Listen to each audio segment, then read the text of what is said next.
If a property doesn't work as a HMO, you need to know as early as possible so you can avoid costly mistakes. Buying a HMO without thorough understanding of your proposed designs and whether you need planning permission to meet your investment goals can be risky. The Wicked Witch of the West asked me a question. What do you do before you convert a HMO into a house? What kind of research do you do before purchasing the property? So there's two things really. You have the location and then you have the house itself, right? So the location, not everywhere can you convert. There will be some areas within an area that you are not allowed. Take for instance behind me.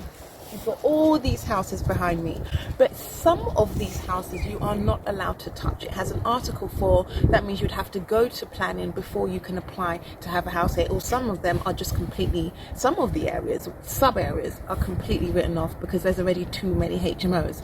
So you need to know this about the area first before you even start looking. Once you know where you can invest, then you want to look for the most desirable areas within that area. There are residential areas that you just cannot go into, so you'd have to look at areas where you can and where you're allowed to, and just have a look at tenant demand within those areas. Once you know that and you do that information, the next thing to do is talk to the council and ask them about what their requirements are around having a property that is a HMO. Every council operates different, although there is like a standard operation of what houses should contain in terms of fire services and amenities within the house, room numbers to actual bathrooms and so forth like that. Find out that information and ask the council if they can send it to you. Usually it's on their website, and then once you know that information, that gives you something, almost a guide for you to work with when you are looking at properties. Why HMOs? Houses of multiple occupation are preferred by investors due to higher cash flow than traditional buy-to-lets. You can buy an existing HMO, but you often have to create best deals by adding value to the property by changing the rental format or adding an extension or doing a loft conversion. These, however, come with a lot of planning challenges. So this video focuses on the feasibility and the viability of your project. This will help you establish if a HMO is capable of working. Is it doable? Okay. So the first thing is HMO sandwiches. Now, this is more for where you may be looking to apply for planning in an Article 4 area. These next few slides will be focusing on that. So now, what is HMO sandwiching, right? It's the presence of a HMO between two existing HMOs. Just like how you have a bread with a slice of cheese in the middle, now that is HMO sandwiching. HMO density refers to the number of HMOs as a percentage of total homes in an area. So in Article 4 areas, most councils define an HMO density figure on their website, which you could find. So if you're interested in that, have a look. I think it's worthwhile if you ask me, because that type of information is very good to know. For example, a density of 10% means HMOs can constitute no more than 10% of the total homes in the local area. Councils dislike concentrated volumes of HMOs in the small areas. They disrupt the spread of single family homes. These alone cause parking challenges or nuisances. Like Asperger's, you hear about these Asperger's cases sometimes. There's a lot more cases of those in dense communities, such as HMOs, where you've got 5 individuals in one building, whereas in a family, you'd have 2 adults and children. So there'll be a balance there. But with 5 or 6 or 7 or 8 in one building, there's a lot more opportunity for disruption between tenants. Checking the local HMO density policy on the council website and ensuring neighbourhood properties don't operate as a HMO is a good first step for planning in an Article 4 area.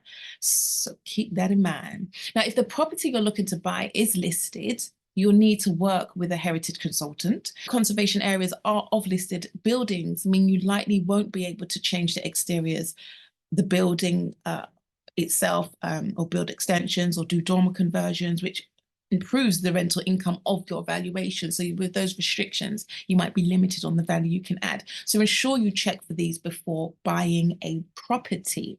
Fundamental. The next important thing to do is check the local plans. As I mentioned before, each council is unique and publishes its local plans and HMO regulations, usually on their website. These plans contain information around Article 4 areas, conservation areas, listed buildings, and other rules, and would be on the website in the form of interactive map, PDF, So you can check that out. And I've got a few examples of that here. There are tons of councils who have this information online. So go and check this out. Make sure you pay particular attention to local HMO regulations and standards because you need to ensure you can do what your plan is. So these may be things like space standards pertaining to bedrooms, kitchens, bathrooms per person. Also, how many cookers and fridges you may need and other amenities. Rules around dormer or loft conversions. There are rules around that as well, so you might want to look at that. Some councils have policies around losing family units and may not permit HMOs entirely. So you need to know that information where you're at. You cannot fit a double-decker bus on a single car driveway. All right, it's just not going to happen. So the right size property is needed for the right amount of bedrooms needed for the HMO to be feasible. And this really reminds me of back in the day when I first started doing actually rent to rent. And it's a similar type of approach because in order for it to work when we was in South London, Lewisham specifically, in order for it to work, we needed 5 bedrooms. We could not do 4-bedroom HMOs. We had landlords offering us the 4-bedroom properties, but we knew don't even waste your time working out the numbers or trying to take it. It just won't work.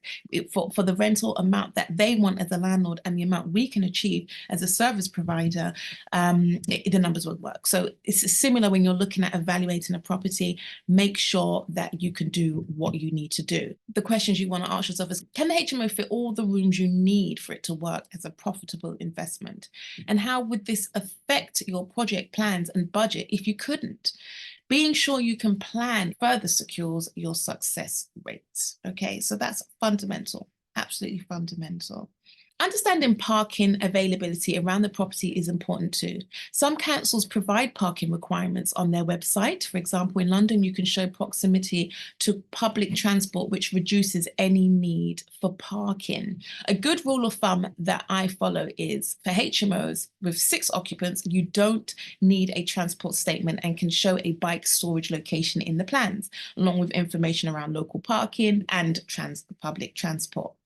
Now, with a HMO investment, we are looking at the feasibility and the viability of a potential HMO pre-purchase. Okay, so this is a financial analysis of the money to be invested into the purchase, the planning, the renovation, the fittings, meaning like beds and furniture, and the monthly outgoings is essential. So along with all of that I just mentioned, you want to look at this HMO and say, okay, how does this work as a HMO for the financial aspect? Money in, money out, how does that work? So that would be part of your feasibility study to make sure that that's something you can do.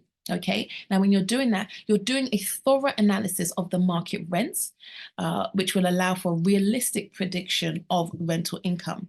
You want to note down all levels of income. So I look at conservative, I look at the realistic amount that we could get, and then I look at the optimistic. If on a good day, what could we get for the rental income? And this will help you establish where your target income is and where it could be as well. Because when you're doing your research, you'll find different levels of income. People, putting up rooms for maybe 700 a month in an area where you thought it was 600. So, okay, why are they demanding 7?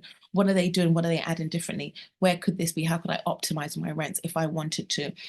So these are things that it's very wise to do. Your determining factors for whether a HMO is right for you or not is whether the net profit is in line with your minimal acceptable profit and yield. Another thing you can do is speak to an estate agent who manages properties. They may specialize in property HMOs, and you can have a conversation with them about you looking to purchase and you just want to know what the requirements are.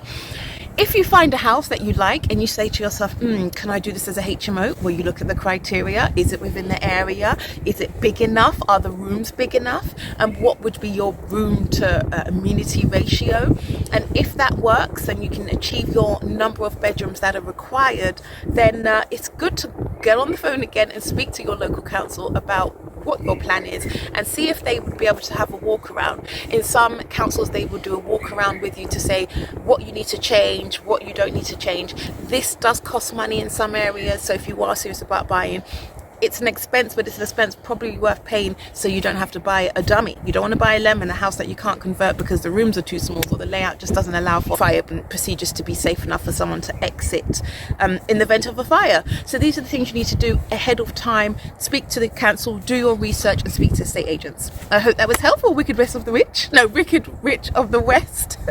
Take care. Bye.